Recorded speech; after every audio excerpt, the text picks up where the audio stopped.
क्या नाम है आपका? मोहम्मद मुस्तफ़ा। मुस्तफ़ा, आप कहाँ से आए हैं? जामा मस्जिद से। तो ये बताइए कि प्रोटेस्ट क्यों हुआ?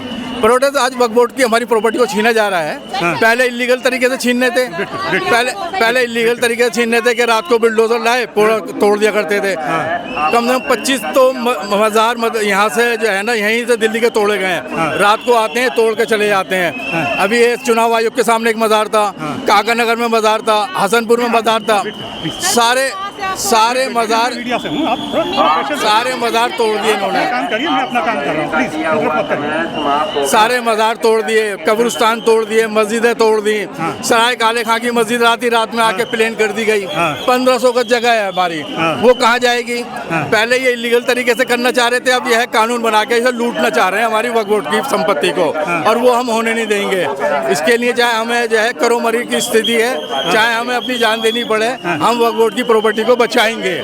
अच्छा, हाँ, क्योंकि वही हमारा सरमाया है। मस्जिद चली जाएंगी, नमाज कहाँ पढ़ेंगे? कब्रिस्तान बंद हो जाएंगे, कहाँ दफन करेंगे?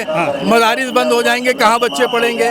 तो ये सारी चीज़ें छीनना चाह रहे हैं, और कुछ नहीं है। पहले एक कानून था 1991 का, उसमें ये था कि वक्फ बोर्ड को है उसको अपनी, अगर उसकी संपत्ति पे किसी ने कब्जा कर रखा है तो उसको अपना दावा कर सकती है, और जो उसका कोर्ट का ऑर्डर होगा वो लास्ट और फाइनल डिसीजन होगा। 1991 का एक्ट है, ये इनका वही ख़त्म करना है कि ये कोई इनके पास में कोई ऐसा अधिकार ना बचे जो कि ये अपनी प्रॉपर्टी का, अपनी वक्फ बोर्ड की, उसकी हिफाजत कर सके। ये असल मुद्दा है। क्या नाम है आपका? हकीम सुभान नाम है। आप कहाँ के रहने वाले? संभल से। संभल से। तो ये सारा ग्रुप आपके साथ आया है? जी जी जी। संभल से। अच्छा, क्यों लगा कि आपको वक्फ बिल का विरोध करना चाहिए? वही मत खबरना मिन कोमिन खयाना फम्बी जिलहिम अला सवाइन इन्नल्लाह ला युहिब्बुल खाइनीन।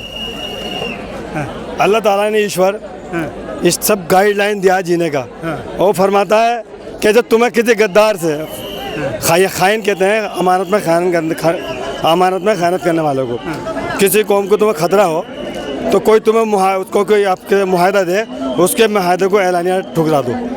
तो इस वजह से जो है हमारे साथ ये हो रहा है कि धोखा ही धोखा है, इसलिए हम इस बिल की मुखालफत करते हैं। जो इंसान, किसी ने कहा है कि दूध का धुला हुआ छाछ को फूंक फूंक के पीता है, ये बड़ी मशहूर कहावत है।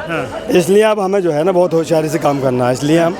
इसलिए ये एहतजाज कर रहे हैं कि हम अपना, ये अल्लाह का, ये मिल्कियत अल्लाह ताला की है, ये मिल्कियत हम किसी और को नहीं देंगे, क्योंकि हमारे बुजुर्गों ने ये जो मिल्कियत दी अल्लाह को दी है। वक्फ जो है ना अल्लाह की प्रॉपर्टी है, ना मेरे बाप ने भी दिया तो मेरी नहीं है, ये अल्लाह की प्रॉपर्टी है, अल्लाह ही की रहेगी, ता क़यामत तक अल्लाह की रहेगी।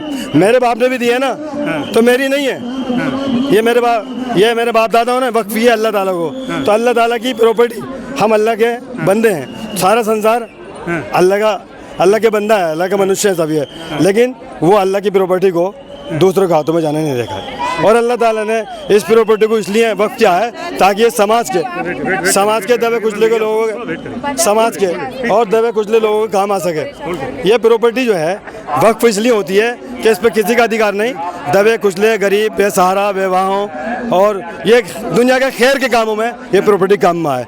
तो जो चीज़ खैर के काम के लिए है, दुनिया की जो प्रॉपर्टी वक्फ की प्रॉपर्टी है, ये सब इंसानियत के लिए है, इंसानियत की भलाई के लिए है। जो चीज़ अल्लाह की है वो दुनिया की है, जो चीज़ अल्लाह की है वो। आपको क्यों इंटेंशनली लगा कि सरकार की मर्जी ठीक नहीं है?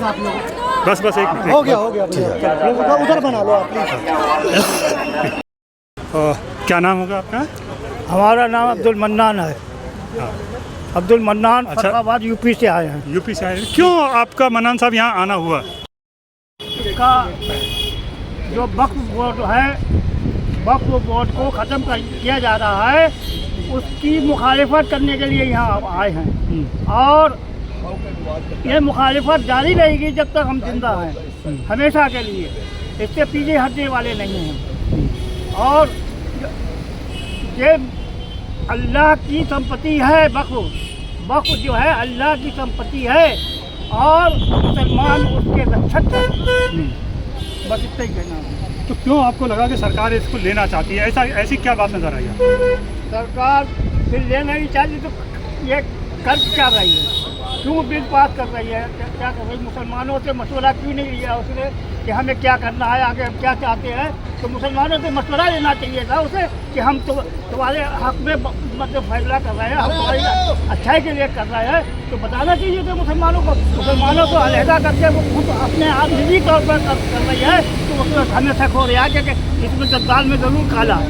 अच्छा एक बात बताइए, मान लीजिए बिल आ जाता है तो क्या आप आगे कह रहे हैं कि आप शासन करेंगे? आगे भी रहेगा, आगे भी हमेशा भी रहेगा, इसलिए कि वो अल्लाह की संपत्ति है और मुसलमान उसके रक्षक है, मुसलमान उसके लिए जान भी देंगे। जो हमें लगा वो क्या नाम है आपका? जुबैर नाम है मेरा। जुबैर साहब, आप कहाँ से आए हैं? मैं ओखला से हूँ सर। ओखला से आए हैं, तो बड़ी हलचल वाला इलाका ओखला है।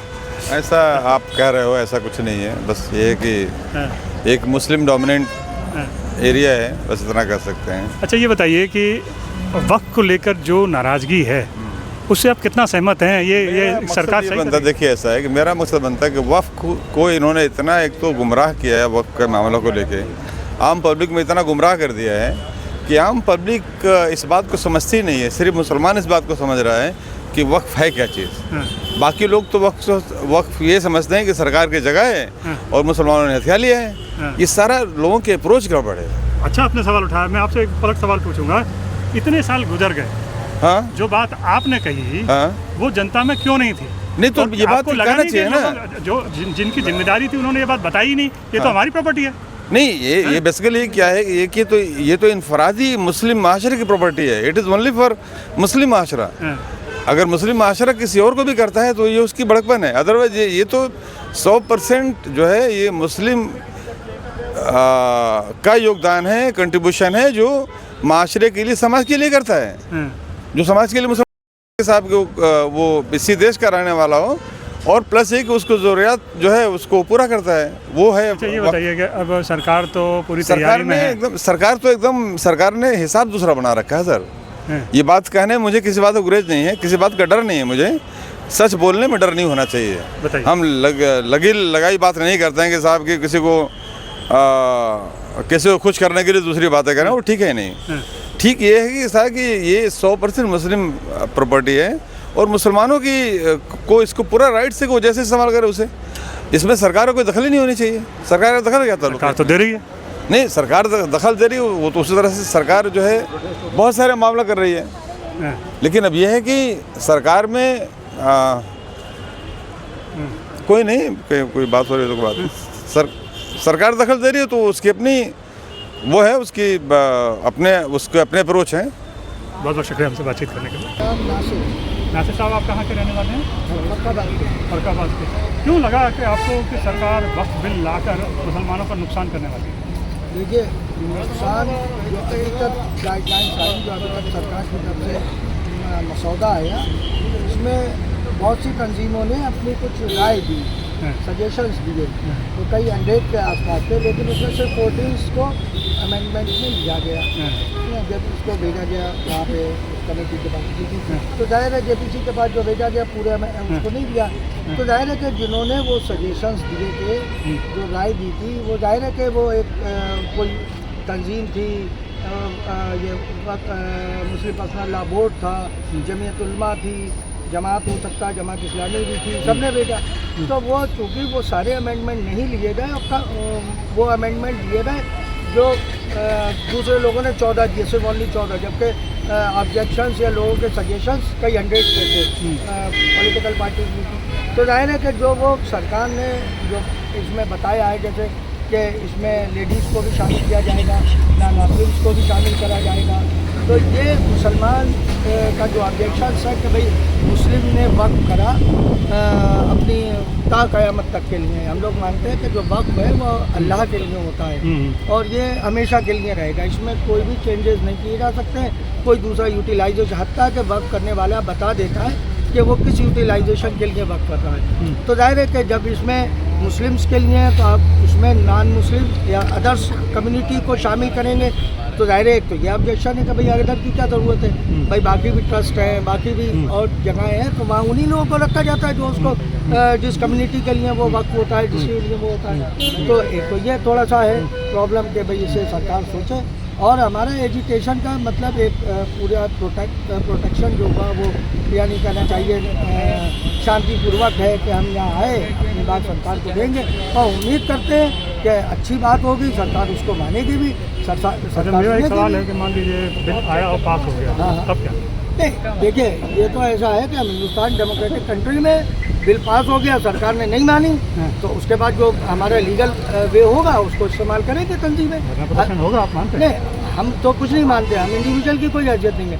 वो तो भाई जो तो हमारे जमीयत उलमा है और जो दूसरी तंजीमें हैं वो सब अपने जो डिसीजन लेंगी उसमें अवाम शामिल होगा। अवाम का इंडिविजुअल कोई इख्तियार नहीं होता है भाई। ग्रुप से अगर ये बात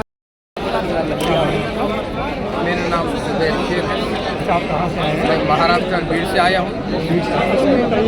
इस बिल में क्या कमी नजर आती है जिसकी वजह से बस ये हमारे पूरे जिम्मेदार इसके अंदर जो कमी है वो सब बताएंगे। उन्होंने कहा है कि हम जिम्मेदार हैं और हम जो कहेंगे वो है तो संसद में बोला जाएगा और इंशाअल्लाह ताला अल्लाह के दास से उम्मीद है कि रमज़ान के मुबारक महीने में ये सब लोग पूरे इंडिया से यहाँ पर आए हैं इस बिल के खिलाफ। इंशाअल्लाह अल्लाह के दास से उम्मीद है कि ये बिल है तो नाकाम हो जाएगा, इसके लिए हम यहाँ पर आए। ये एनआरसी को लेकर विरोध हुआ, आपको लगता है बार बार माइनॉरिटी को लेकर सवाल उठाती है? बस ये तो हमारे मोदी साहब का ये है कि भाई ये नहीं होना चाहिए। हमसे हम सब मिलकर अपील करते हैं कि भाई ये ऐसे चीज़ें ना करें जो कि है तो पूरे हिंदुस्तान के अवाम को तकलीफ हो सके, चाहे मुस्लिम हो, सिख हो, ईसाई हो, हर समाज को तकलीफ नहीं होना चाहिए। हमारी मोदी साहब से, अमित शाह साहब से और पूरे भाजपा के कार्यकर्ताओं से ये गुजारिश है कि ऐसा काम ना करें कि इंसानियत को ठोस पहुँचे। इंसानियत